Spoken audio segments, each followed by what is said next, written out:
So welcome to everybody who is joining us today for brunch. We appreciate you logging in and being a part of our virtual fundraiser. I am blessed today to have some amazing women with me, extraordinary. And we want to take just the first few minutes to introduce ourselves and who we are before we start our conversation. So I am the executive director of Jubilee. My name is Kari Whitacre. I've been with Jubilee for about 7 months and have loved every day of it. It's a phenomenal organization. So we'll start at the end of the table. Julie, if you could just say who you are and a little bit about what brought you to Jubilee, your little story. Okay, so again, I'm Julie. I live at 620 at Jubilee. Housing and things got really expensive in Colorado, and it was impossible for me to obtain housing there. I also have kind of a sordid past that I've had to overcome, and they're a very unforgiving state. No matter how much I tried or how far I came, I couldn't find any place. I looked up online a place to go, and I came to Washington, and things kind of got off to a rough start, and I ended up at Jubilee, and I'm really happy to be here. Thank you. Yeah, for sure. Rochelle? My name is Rochelle, and I'm the resident assistant at 620. So my journey began when, I've been here in Washington State for just over almost a year now, this month. And me and my husband came here because we wanted to work on our marriage. We wanted a fresh start. He was going to do all these wonderful things and look for a job, and I was on leave from work. And shortly after we got here, his behavior started to change. November 28th, which was Thanksgiving of last year, he left and started to call me. He was high. I waited all night for him to come back to the Airbnb that we were staying in. He never came back. The next morning, I packed my bags. I put it inside the rental car that we were in, and I just drove around in tears. I couldn't believe that this person that was supposed to love me, that I married, was supposed to protect me, just left me on the streets in a state that we had no family or friends. I ended up at a women's day shelter in the U District and began talking to some of the staff there. It was right after Thanksgiving, so of course resources was limited because everything was closed for the holidays. So it was really, those days were just really overwhelming for me. By Monday, I was accepted into the shelter that was downstairs at that shelter. And I stayed there. Daytime, I was out in the car because I extended my stay in the car. And anyway, by December 5th, I was accepted and had a bed at Hospitality House. After arriving there, it was like I could just breathe. I had a warm bed. I had food. I had a shower that I can go and just take as many showers as I wanted. I applied for Jubilee. By January 16th, 2020, I moved in, and it started a new beginning and chapter for me. Thank you. Uh-huh. Thank you. Hi, I'm Celine. I'm a resident of Jubilee. I've been there just a year, and I will be moving at the end of this month to a permanent senior housing. I've waited 2 years for this. I had no idea that these services like Jubilee were even available. I grew up with a large family. I grew up in Washington. I graduated from the University of Washington. I had a family here, family in Oregon, friends all over the place. And I turned 70 and suddenly they were gone. They were dead. They had been moved. They were ill. They were whatever. and I found myself alone in a bad relationship that had been going on for a long time, but it was not doing well, and I had a business that was failing, and my health was failing, and I had no idea where to turn. So I went to the Catholic Community Services, which seems to be sort of the center of the state's huge network. Somewhere in the next few months, some angel dropped Jubilee name in my packet of stuff I was collecting. And I was sleeping in a friend's couch in Ballard, and Jubilee accepted me. So it's been an extraordinarily wonderful experience for me. I've never lived in community housing before. It was kind of like college, but more intense. It gave me a lot of confidence. It's difficult at 75 to know where to start over, especially in these days. So it was very difficult to find a job, and I ended up sort of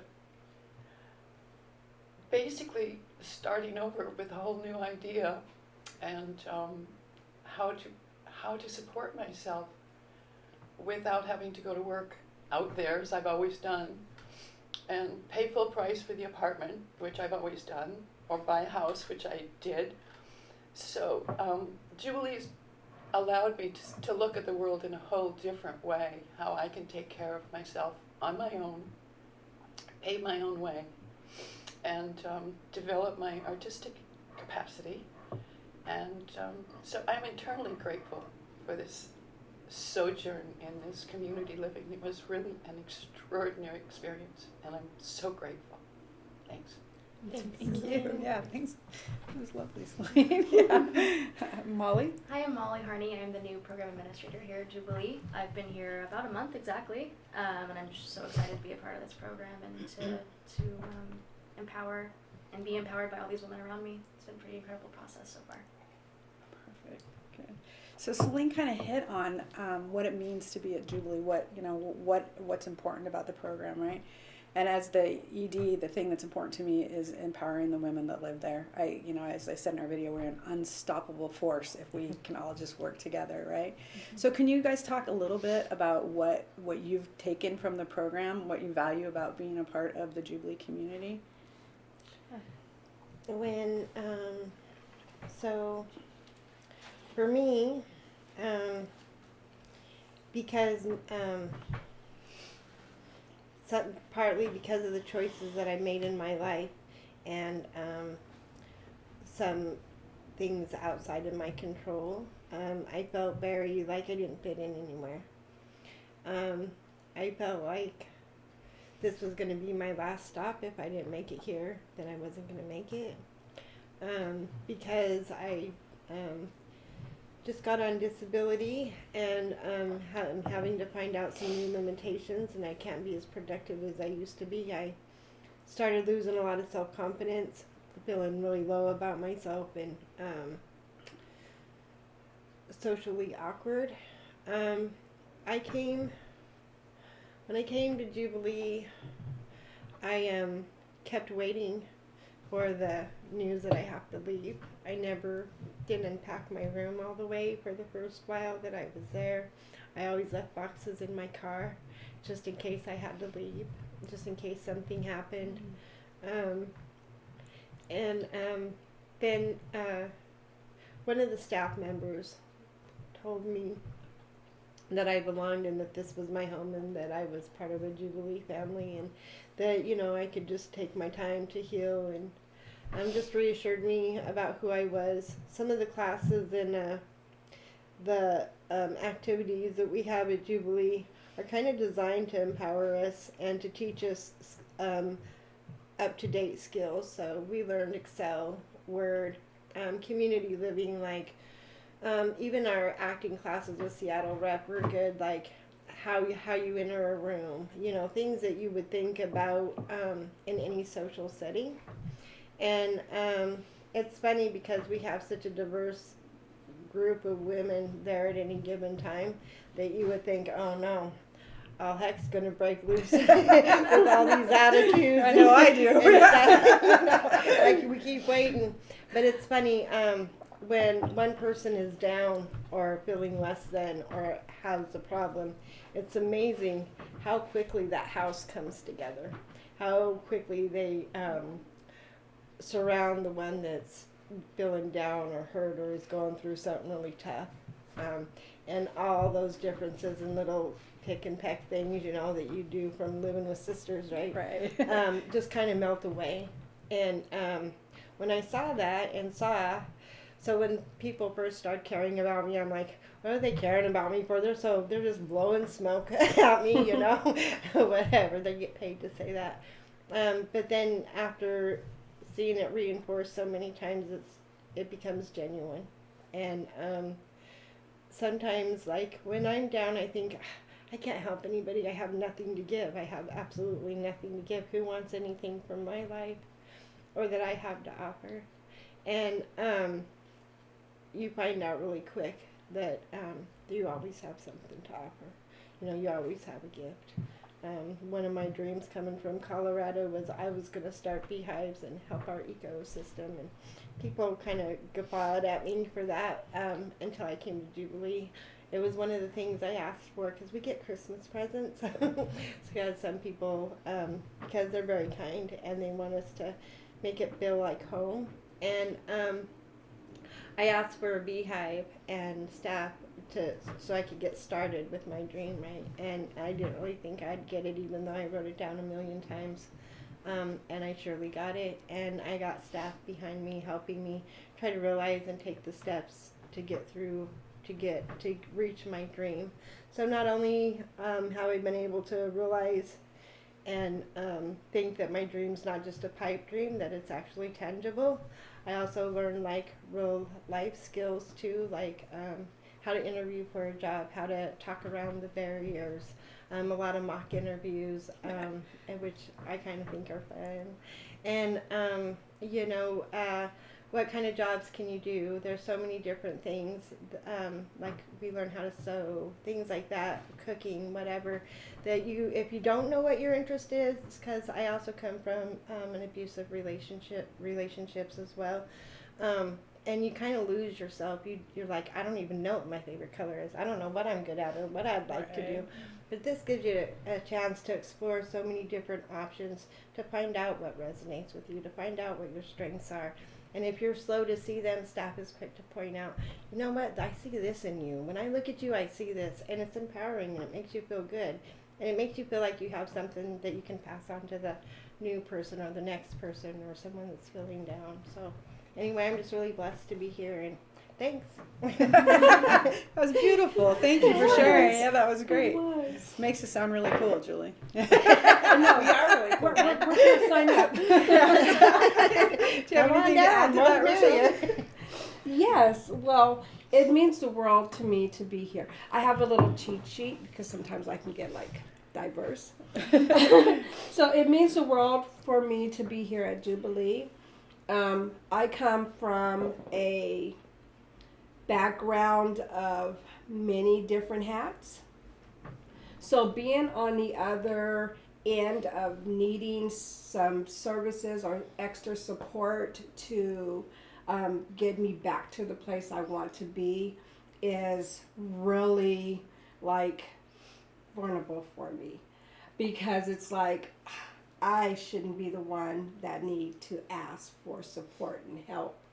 And it's very, humbling to have to say, yes, I do, and it's okay. So it means the world for me to be here. Jubilee has allowed me to just exhale and reevaluate what is important to me, and that's having a safe place, a safe community, a sense of belonging, having hope for a brighter future, being able to really sit there and look over my goals that I have set, saying this is where I'm at and it's okay. I can sit here and speak and seek like-minded people and find resources to help me start healing, and that's totally fine, because when I'm done healing, it's going to allow me to be able to give more of who I was back in the past. Have a supportive environment that allows me to discover who I am. So a lot of times I get trapped with, who am I? Who am I today? Who was I yesterday? Okay, I don't care about yesterday. Who am I today? Who will I be in the future? And that has like changed for the whole about 10 months I've been here. It's like, okay, so I want to be this today. How is that going to benefit me in the long run? Will that add or subtract from who I truly am? So just being here and working with staff saying, it's okay. And there was a class that I took that we were like writing down things, and I remember being in tears. I think I was here for maybe a month or something, and I was like writing down these things, and it's like, oh my God, I can't write anymore. And just to hear just from staff and my roommates of just validation of me just had me in tears. And it's like, oh, it feels like so good just to be supportive and welcomed and just give you that time to say, it's okay. It's okay. This situation is not going to be permanent. It's only temporary. So being here is just the world as a stepping stone for the next step. Thank you. Thank you. Yeah. Celine, do you have anything you want to add to your previous comments? I mean, what I loved is when we first talked about this, and this was actually the question that you brought to the table, what does it mean to be a Jubilee, right? And I remember you just succinctly saying, safe, warm, you know, it was such a beautiful sentiment. Can you share that with the rest of the group? Yeah, I was so kind of nonplussed by the whole thing. I was ushered in by two lovely people and put in the basement of the nunnery. And I went, fuck yeah. How did I get here? And I knew how bad it was if I wasn't there, because I'm very aware of what's going on in the street, and I lived near all the homeless people. And I opened that clean little room, and I heard those are the best locks. They have the nicest sound. They go clunk, and you're safe. And I had new sheets and new towels and everything else I had put in storage. It's just going, I don't know what's going to happen to me. So I had this beautiful little space. Looked out the window. I heard church bells all the time. Oh, don't you love that? Mm-hmm. I love those, yeah. And they said, just stay here and work on your stuff, and we'll help you. So can you guys speak just a little bit to how COVID has impacted you? And just for the record, because we're also part of this conversation, I started at Jubilee the day they shut the city down, and it completely impacted me. Yeah. Brand new city, teeny tiny apartment, I didn't have a home base. I didn't have my family wasn't here, and I was coming to work every day trying to determine what our next best steps were for the residents at Jubilee, right? So it has had a profound impact on, I think, every person around, some good, some bad, right? Mm-hmm. Can you speak a little bit to that, Rochelle? You want to start the conversation? Yeah. So I remember we had our first house meeting of the month, and we were talking about some of the way things were going to look for the next couple of days. And then it was like, I don't know, that day that everything fully shut down, it was like I looked out my window and you could just see it coming, the quietness of everything, and then boom, there was like no movement. It was like you couldn't even hear the birds chirping outside. And it was just that scary feeling of what's happening? What's going to happen? What's going to happen to me? Am I going to lose my little room in the basement? Right. And I didn't have my fur baby with me, and he was in California, and I was like, oh my God, I'm going to lose him. I'm going to lose myself. I'm going to be like completely on the streets. I'm going to sleep in I had a little Volkswagen Bug. I said, I'm going to sleep in my little Volkswagen Bug, and I don't know what's going to happen to me. But through it all, I started to do more blogging online. I was able to like share my thoughts and really have my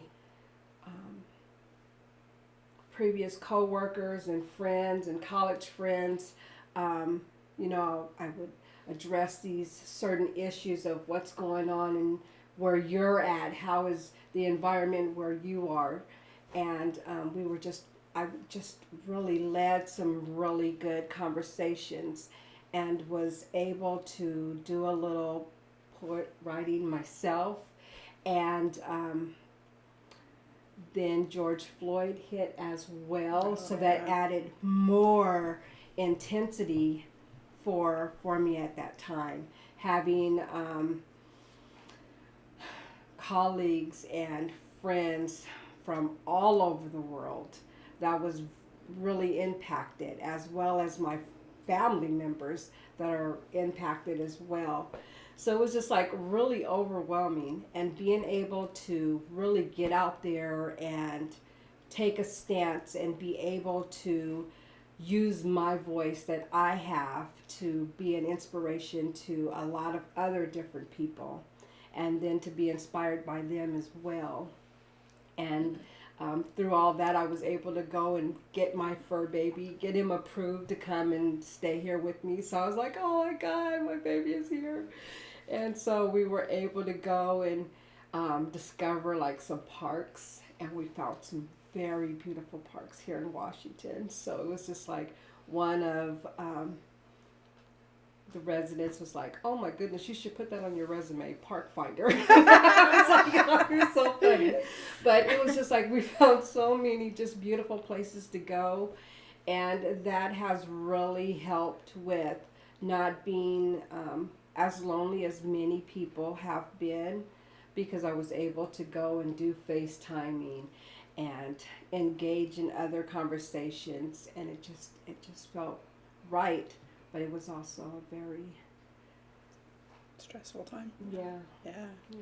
So Julie, I know in talking to you in previous conversations, you were on a trajectory, right? You were ready to launch, and then COVID hit, and it just sort of shut down all the opportunities that were right in front of you. Yeah, so I was ready to set up my beehive, and was actually talking to people and getting ready to set up. All that fell apart because of COVID, and nobody wanted to get close to each other. Then we had these nasty little hornets that would come and eat all our bees, and so yeah, so that got knocked to the side. I was also up for housing in West Seattle, and I called to check up on that, to say, look, I've been on the list for a while, just kind of checking in. And because of COVID, it knocked me back maybe another 2 or 3 years. Yeah, it was a rough time. It's been rough. It was really hard. When I left Colorado, I vowed to myself that I was going to make it, and I wasn't going to go back home and be a failure. And but after COVID happened, I thought, well, maybe just go back home. It's a national disaster. My mother's old. I'm estranged from my family now, and I feel really alone. I don't think my dreams are ever going to come. And I'm on disability, so it's what I know how to do is hard manual labor or be a caregiver. But because of my back and my joints and things, I can't really support my patients, so I had to give that up. and because of my joints and stuff, I can't keep pumping ladders. So in all of this, I was trying to find some new skills with my new limitations, and it's really hard.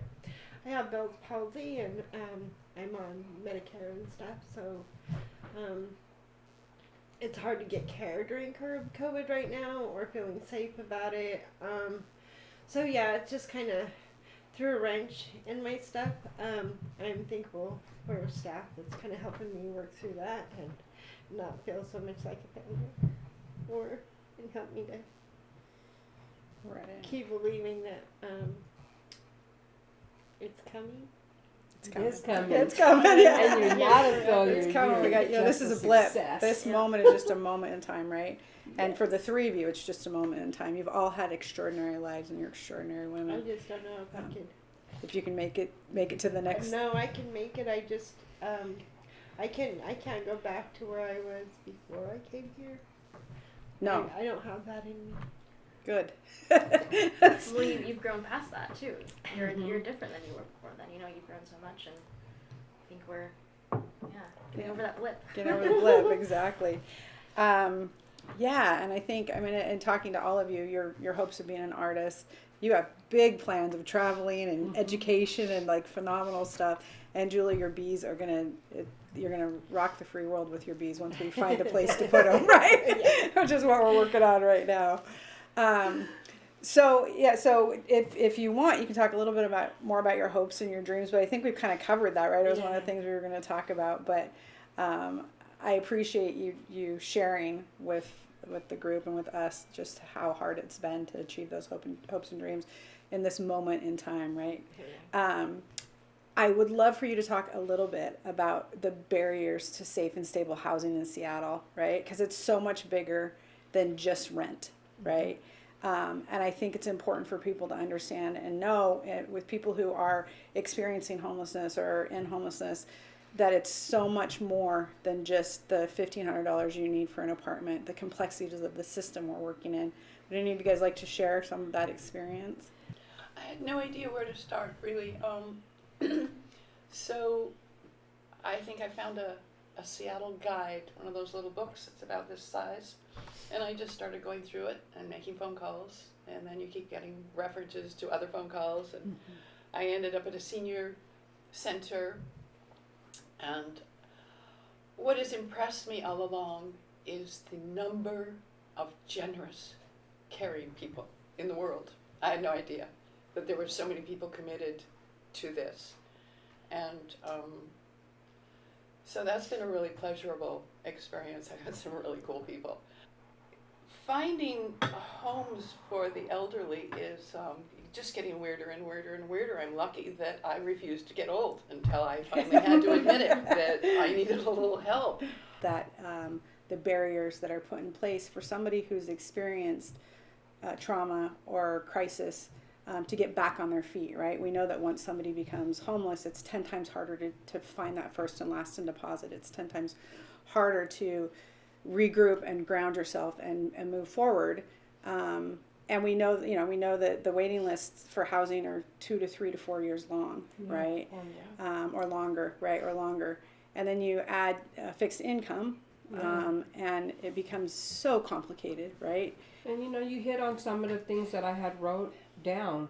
I mean, not being able to meet, because I went and was looking at some places that want you to have almost 3 times or 3.5 times the rent, and it's like, okay, so if the rent is like $1,200, oh my goodness, that's a lot. I don't have that.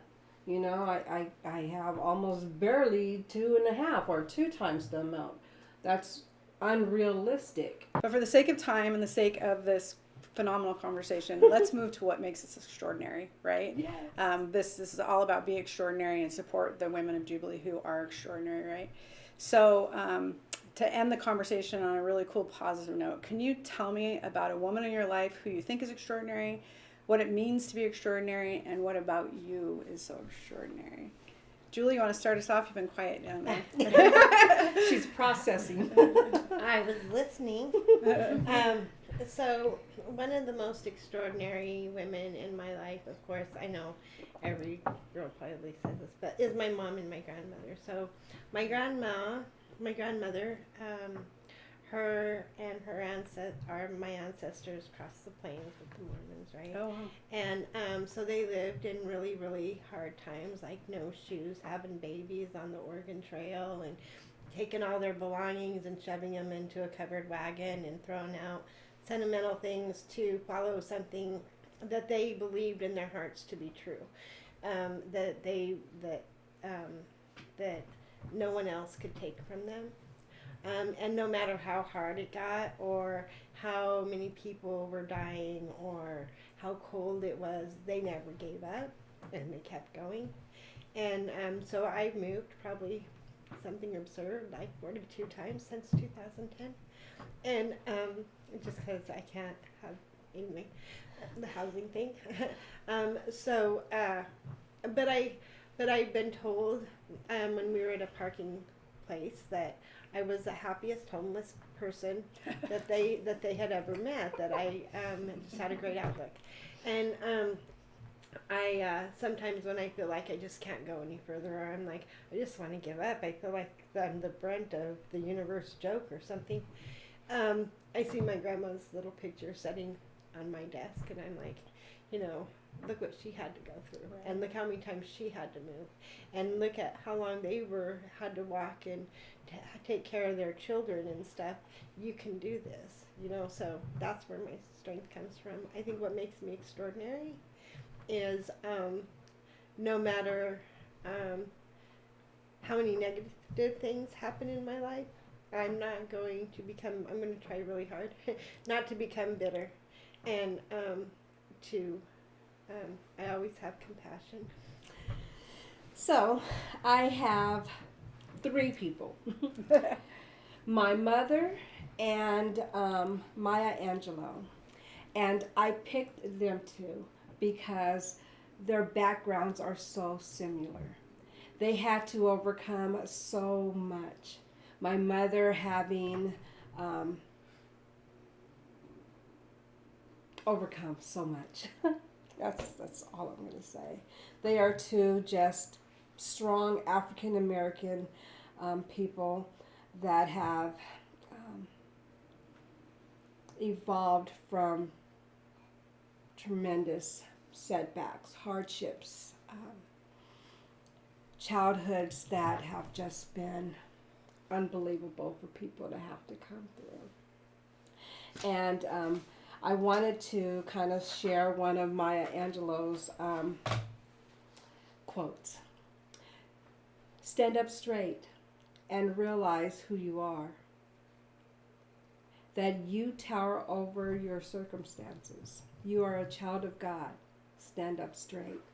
And every time I just think of that, I think of my own situations and say, my goodness, I am so much more than the setbacks, the hurt, the fear, the abandonment. I am so much more.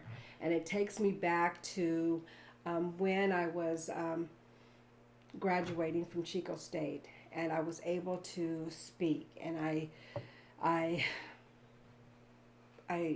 used Maya Angelou's and Still I Rise in my presentation, in my speech. And it just makes me look back right now that I can overcome it. The 3rd person is my daughter.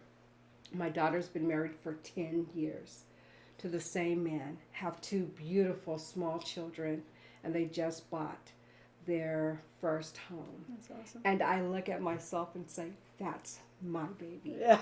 And because of the sacrifices and the upbringing that I gave her, she is an amazing woman of God, and I am so proud of her.